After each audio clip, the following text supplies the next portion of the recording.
Let's talk future Ford models and changes to existing Ford models that we currently love. So I'm Johnny from Johnny's Car Care and Reviews, and I'm here to tell you all about these future models based on things that have been said by different Ford CEOs and covering all sorts of news. And of course, I don't always, but often enough, I have a little bit of information that I pick up here and there. So let's just put the pedal to the metal, jump right in. What are these new models coming up? Potential, definite, as well as by the end of the video, you'll want to watch to the very end because we are also going to be giving you an update about microchip shortages. So let's jump right in. So the first one I want to talk about is going to be the sportiest and most exciting if you're into sports cars. There is a chance that a future vehicle that Ford's going to bring along or really bring back is the Ford Thunderbird. So this back in 1955 was an absolute Corvette competitor, and throughout its history, it definitely near then was not a Corvette competitor. Well, its last iteration in 2002, you could say, was a bit of a Corvette competitor, but not really. It was far more focused on luxury and comfort than it was on sporty behavior. Now, why is this speculated? This is speculated because, Ford Authority back last summer was talking about the Corvette, the most current Corvette, the C8, was being benchmarked by Ford. That means Ford took the time to get a Corvette, bring it onto their test track. And of course, this very well could be, benchmarking against the GT500, which is an incredible machine, but not a direct competitor for the Corvette. Currently there's no convertible. Unbelievably powerful machine, but different. The current Corvette is a mid-engine. What will the Ford Thunderbird be if we do get it? Well, I'd speculate, and a lot of the topics we're going to be talking about today is based on EV, electrification.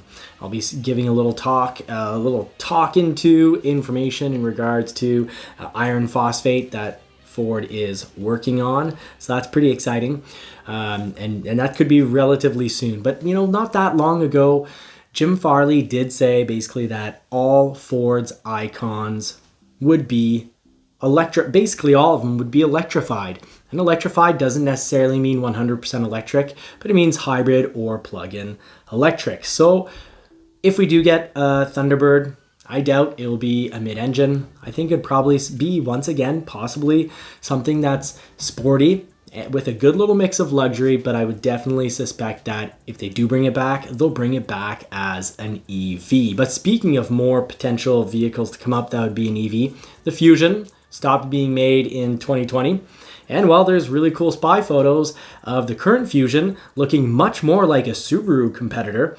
Boy, Ford these days has really been going after, coincidentally, sure it's not deliberate, but Subaru must really feel like they're being attacked by Ford. I can think back to the early 2000s, and if you wanted an all-wheel drive vehicle that could kind of take you anywhere, your first thoughts probably were Subaru if you're thinking car or SUV. Now, the new Fusion is very sport wagon from the shape of it. I would highly suspect that for an engine, we could probably expect a 2-liter turbo. Ford just loves the 2-liter turbo, so does Lincoln.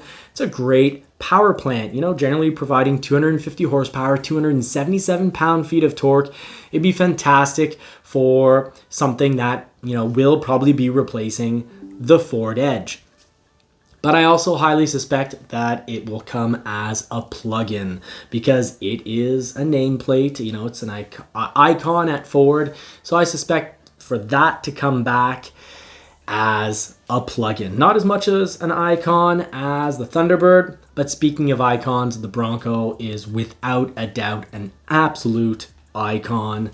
This thing was a success from its debut and an unbelievable success right now.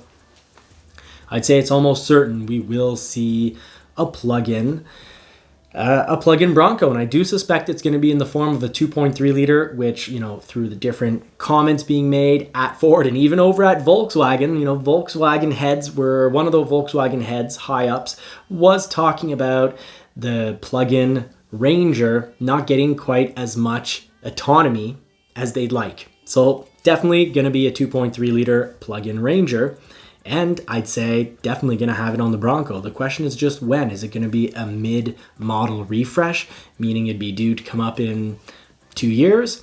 Or is it going to be with the whole new model? And generally a new model comes along at Ford between the 5 and 8 year mark. Usually the Mustang is higher up, that's when we're playing around the 8-9 year mark, 7 to 9 year mark. So the Bronco's been a huge success. When you've got, you don't mess around with grandma's recipe. That's just a rule of life. And you definitely don't get caught modifying your mom's recipe when you have her over for dinner. So life advice and also business advice. The Bronco's a huge success. Why would they mess around with it? So maybe instead of a whole redesign, what we're going to get for, edition 2, you could say, or, 7th edition, really. 2nd edition of the new Bronco, but 7th edition overall. I'd suspect that the styling will remain very similar with slight adjustments, kind of like what we saw from the 2015 Mustang to the 2018 Mustang, but really the powertrains are going to be the big wow factor that get people to trade up their model. And I'll need help because, the channel does trade vehicles once in a while. So we're looking to our members to help direct the channel, what we review, and also what, not just short-term reviews, but long-term reviews, what Maddie and I drive. So we'll look for feedback on that. But let's just continue right along because there's more exciting news when it comes to electric vehicles. So the Ford F-150 Lightning, let's talk about that right now. Now, I needed a little water break, so I'll say Prost. And if you're having a night off and having a beverage with me, well, thank you very much for joining me. Back, before we get on to the Lightning, I just want to conclude that part of this whole Thunderbird potentiality, it makes it quite potential, the fact that Ford patented recently the name Thunderbird. So you don't do that just for, shoots and giggles. And also, sources close to Ford Authority were saying that Ford is considering a Ford Thunderbird comeback. So let's do hope that it doesn't come back as a big four-door vehicle. I highly doubt we'd see an 80s style or 70s style, late 70s, 80s style Thunderbird because, well, sedans just aren't selling well in our market. And Ford has been getting rid of vehicles. So if this comes back, I definitely could see it as a Corvette competitor. Now, will it be a direct competitor? Probably not, because it probably won't be a mid-engine. I think it's going to be a very quick car because of the capacity, probably be a gasoline electric mix or maybe 100% electric and just unbelievably fast like the Lightning. So let's talk Lightning. 776 pound-feet of torque. Unbelievably fast, but right now, because of some dealers, unbelievably expensive.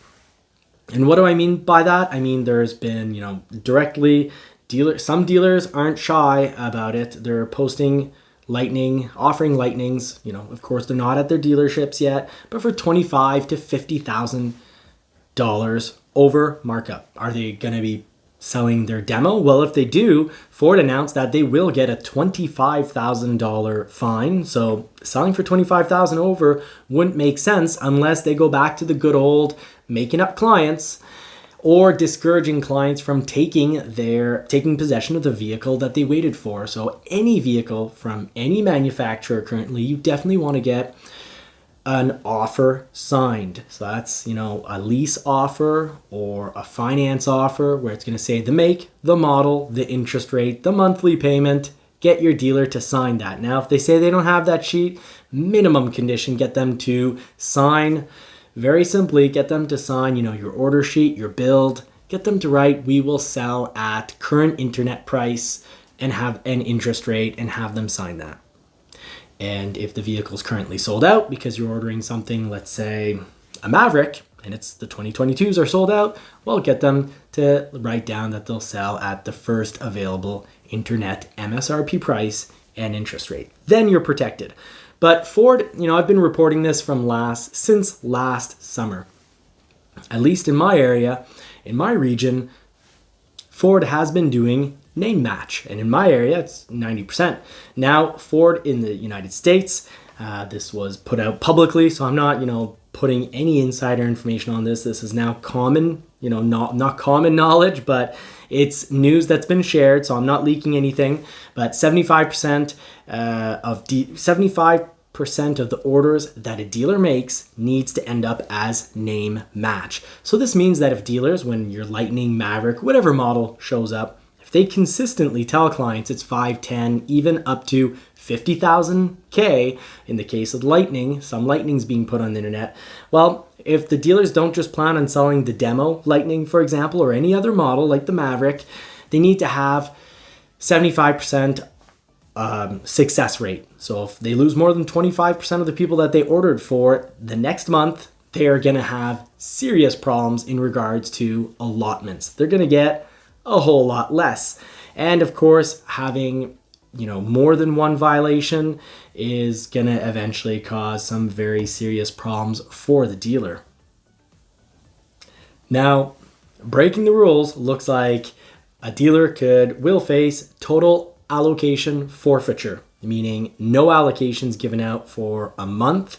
And apparently a third violation is going to result in expulsion from the Ford's name match integrity policy altogether, meaning I believe this very simply means that when they order for a customer, it's gonna basically the system's gonna see it purely as the dealer asking for inventory, meaning during these hard times and we'll get to be talking about microchips at the end of the video, but during these hard times, for most models, Ford will not send out inventory. They're only building customer orders. So if you're not part of the name match and integrity, system, that means you're only going to get models that there's inventory for, such as the Escape and the Ford Edge.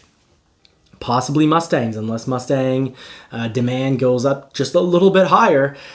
When Ford can only build enough to satisfy the customers, guess what? They do the right thing. They build customers' orders. They're not building, 50% inventory and 50% customers.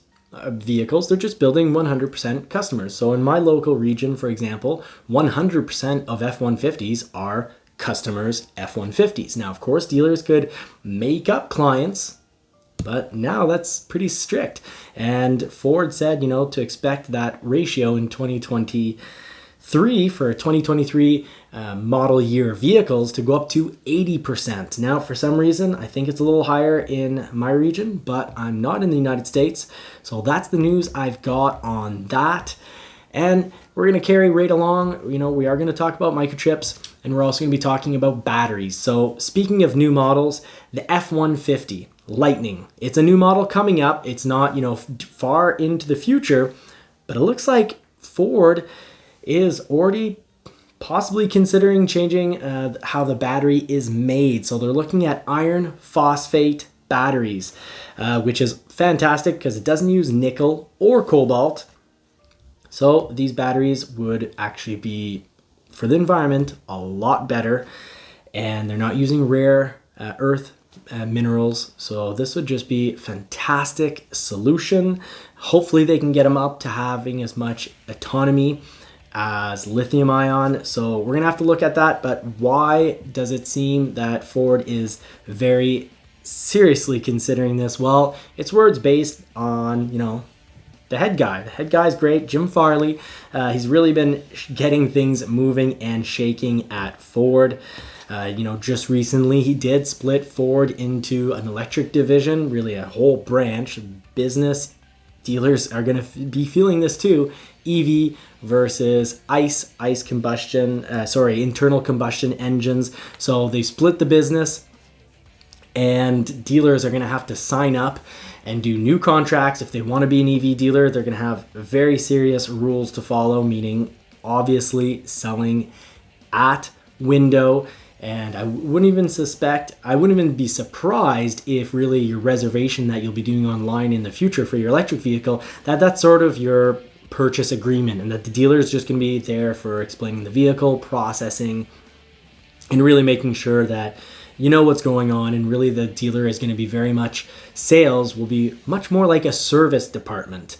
not a sales department. It'll be, pre-delivery service.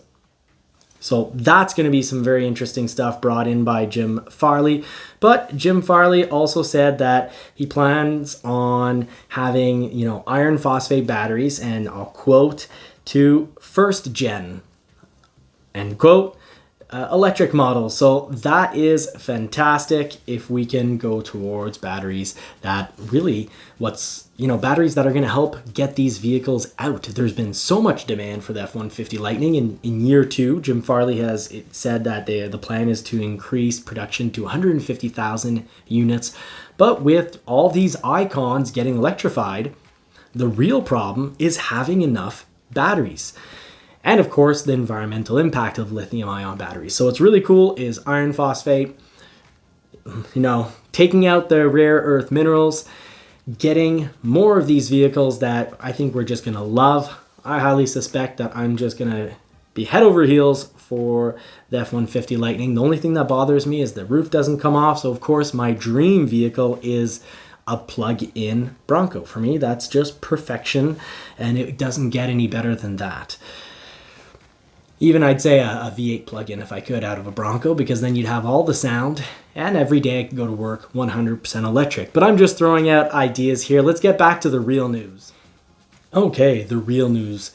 We're going to get to microchips, I promise, but let's just finish up on the Lightning. So 2023 Lightnings. Scheduling for those are going to begin in the 4th of August. So you're going to want to be, watching your emails, looking for phone calls from your dealer to see, I believe they're going to continue to do this in waves. So they're not just going to ask everyone who might get a 2023 Lightning to come in, build their model. That's when you're really going to find out what the price of your Lightning is going to be. Keep an eye on the internet price, of course, but expect, if you're relatively early on the list, meaning that, basically you're within the first day or 2 of Lightning reservations, expect to be getting a call sometime, hopefully in August or September, to build and price your 2023 Lightning. Sorry, so used to saying Bronco. I've been covering the Bronco now for I guess quite a while, since winter 2021. Also, balance out date. That's been scheduled for October. So this is a nice little piece of news. The 9th of October, balance out date, meaning shortly after. We don't have an exact date when the order bank opens for 2023 models, meaning the factory's building 2023s, but we can suspect it's going to be shortly after the 9th of October. And this year, it appears that basically pretty much all Ford models, almost all, are being switched over to 2023 in October. Just a question of when in October. And of course, the Super Duties are always an exception to that. Usually they're always July or August. Now, the microchip news. This is pretty painful. Let's hope it gets better. But currently, right now, Ford says there's about 53,000 vehicles on wheels completed, but awaiting installation of components affected by the semiconductor supply shortage. So that was a quote. That's directly from Ford. That is absolute 100% news. Real news comes straight from, I won't say the horse's mouth, but that was Mr. Lawler that was saying that. So that's the reality of the microchip shortage. Now, of course, it's not the only thing that's constrained. I'm not going to talk about it in this video, but if we look at the F-150, they're canceling the complete fold-out seats. Multi-contour seats can be removed and credited from, let's say, the King Ranch, because multi-contour seats, I can only imagine how many chips are required in that. But the red brown, I always have trouble saying this, Marcello interior. My mouth just wants to say marshmallow. So be it. English is a tough language. So, that's what's going on with Ford. Exciting new models coming up. We'll see what Lincoln brings us as an all-electric vehicle. I really look forward to learning about that. I'll be keeping you all updated with the news that I find is the must-know news, the exciting news. And I love thinking about future models because a Corvette competitor, that would be awesome. Now, the channel will be looking for a long-term review vehicle while we wait for Marie's Maverick, because I'm starting to get the feeling that we're going to see that more in early December. So, love to know what you all think. You know, do we get another off-road machine? Or do we go back to Mustang GT convertible, which Marie absolutely found rad. Because I can't keep vehicles forever. That's just who I am. It makes, you know, I like to donate to the used market. So either way, whether you comment on future vehicles, I'd love to know your opinion on, you know, what you think we can see from Ford, you know, whether it's the Bronco that interests you or the Lightning.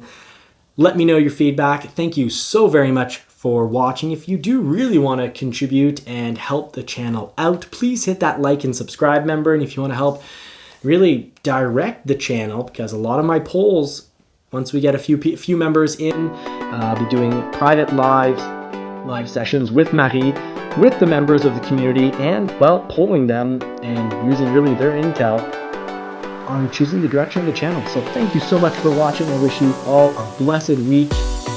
And of course, I always wish you more cars and more power. If you do want to help feed and dress that poodle, just hit that subscribe button. Take care.